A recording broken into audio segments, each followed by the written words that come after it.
Nous allons discuter dans cette vidéo de la définition d'un actif.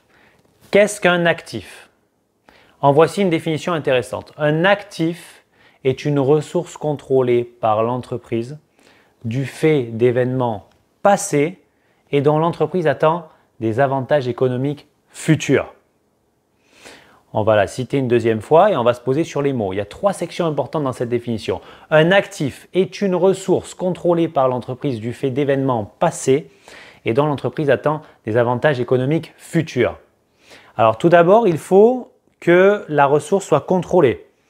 Alors pas forcément achetée, pas forcément sous contrat, mais elle doit être sous le contrôle de l'entreprise. Ensuite, ce contrôle doit dépendre d'événements qui sont déjà passés. On parle au passé.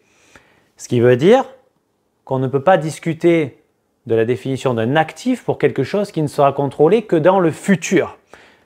Donc, passé, contrôle présent et dont l'entreprise enfin attend des avantages économiques futurs.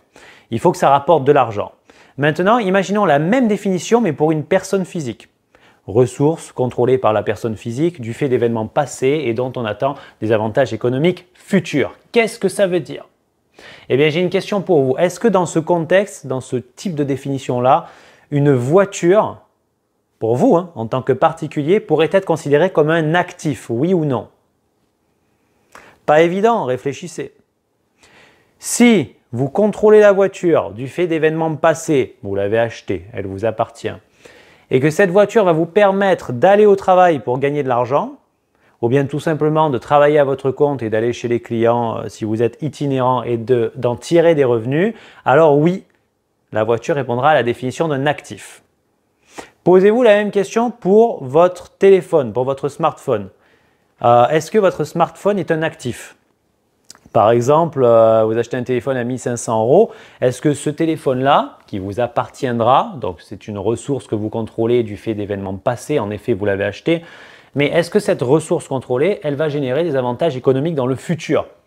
Est-ce que grâce à ce smartphone, vous allez faire des visios, des réunions de Teams, des coups de fil et vous allez engager des contrats et gagner de l'argent et en tirer une marge? Ou bien, est-ce que le smartphone ne vous sert qu'à vous amuser, à vous balader sur les réseaux sociaux, à appeler vos proches et à jouer en ligne par exemple? Auquel cas, il ne répondrait pas à la définition d'un actif.